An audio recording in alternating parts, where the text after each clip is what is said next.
제가 말씀을 가지고 우리들의 삶의 축제를 만들어내는 그런 목사로서의 삶이 벌써 30년이 넘었습니다. 그런 목회자 생활을 하면서 성도 여러분들과 함께 귀하고 복된 생활을 하고 왔는데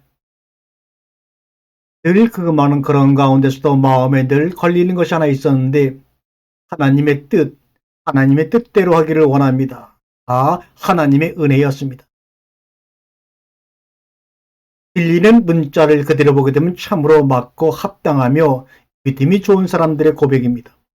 그런데 하나님의 뜻, 다른 것을 우리가 알 수가 있을까요? 하나님의 뜻을 혹은 우리의 두려움에 대한 핑계거리로 사용하고 있는 것은 아닌지요? 우리의 삶 앞에 어떤 일이 닥쳤습니다.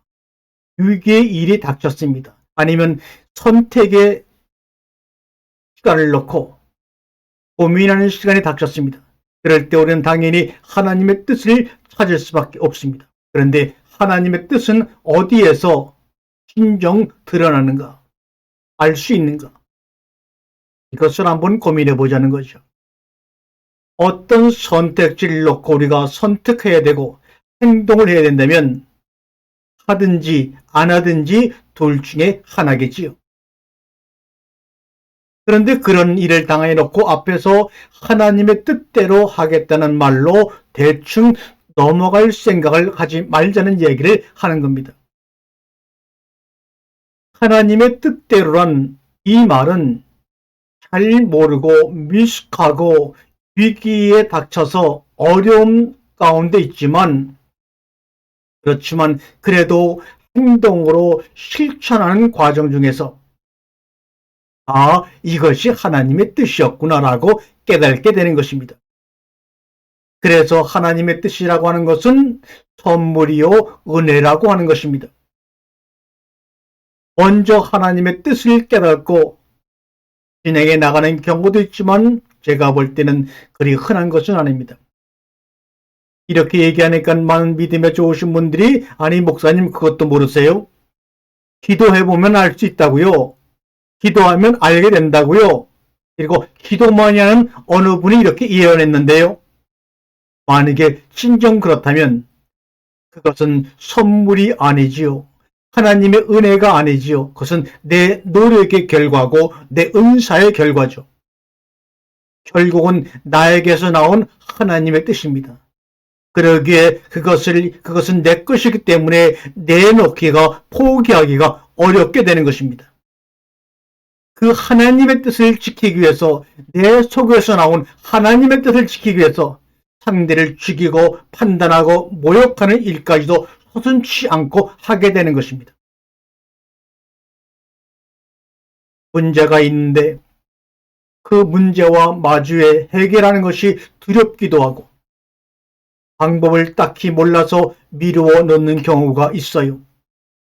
그런데 미루다 보면 크게 터집니다. 옮아버려요. 진작에 해결할 걸 하고 후회하지 말고 우선 작은 대로 조금 알면 아는 대로 행동해 보세요. 그 행동 가운데 하나님은 떠나지 않고 함께 하시는 겁니다. 행하고 찾아보면 내가 길이요 진리요 생명이라고 말씀하신 예수 그리스도가 여러분을 인도하고 계신 것을 보고 감사하게 될 것입니다. 어느 꼬마 아이가 바닷가에 가서 아주 예쁜 돌을 하나 주어서 엄마에게 선물하면 엄마는 그것이 무엇이든 자신을 기억해 주었다는 점에 감동합니다. 마찬가지로 우리가 어떤 내용으로 기도하든 하나님은 기도의 내용보다 하나님 자신을 기억해 주었다는 점에 감동합니다. 내가 너를 잊지 않고 기억하듯 너희가 나를 잊지 않고 기억해 주니 고맙다. 이게 바로 기도의 시작입니다. 마찬가지로 우리가 어떤 내용으로 기도하든 하나님은 기도의 내용보다 자신을 기억하고 있다는 점에 감동하여 인간을 축복합니다. 구하는 마음이 쉴 때 행복과 여유와 평화로움이 우리에게 찾아오는 그러한 기도가 우리의 삶 속에 회복되기를 원합니다. 자세히 우리가 세상을 살아가면서 관심을 가지고 관찰하다 보면 이 세상 어떤 대상이든 놀랍지 않은 것이 하나도 없습니다.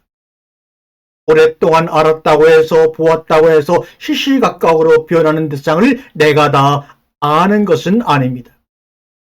잘 모른다는 마음으로 상대를 바라며 자연의 꽃과 풀들을 바라보세요.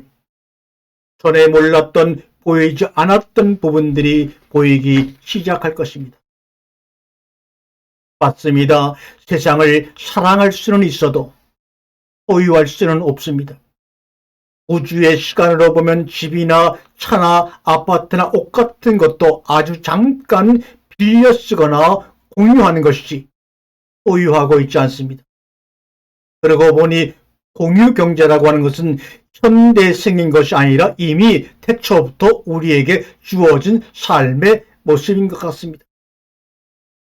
그러므로 세상을 그저 사랑하고 감사해야 하며 잠시지만 누리시기를 바랍니다. 세상은 우리의 눈으로 보이는 것이다가 아닙니다. 밖으로 모습을 드러내지 않지만 보이는 만물을 감싸고 계시는 하나님이 항상 계심을 여러분은 보시기 바랍니다. 두 눈을 크게 뜨고 말입니다. 너희들은 눈이 있으나 장님이라고 말씀하신 그런 대상 속에 여러분이 들어가지 마세요. 본래 하나님이 지으신 화실마임 하늘은 동서남북 없이 그저 하늘 하나입니다. 그런데 우리의 생각으로 태양을 중심으로 여기는 동쪽이고 여기는 서쪽이고 여기는 남쪽이고 여기는 북쪽이라고 이름지어 갈라놓고 그 속에서 우리가 내가 옳다 네가 그러다 하고 싸우면서 살아옵니다. 우리 마음도 원래 나눔이 없이 하나인데 생각으로 나라는 모습에 집착해 세상의 여러 모습들과 옳고 그러다 싸우면서 한시도 이 땅에 전쟁이 없는 날이 없고 한시도 내 마음에 평화가 있는 날이 드뭅니다. 그것은 선악을 알게 하는 나무로만 하나님을 알아 내가 누군지를 잊어먹고 산 결과라는 사실을 알고 방향을 바로잡아 하나님께 나아가시기를 주님의 이름으로 간절히 축원합니다.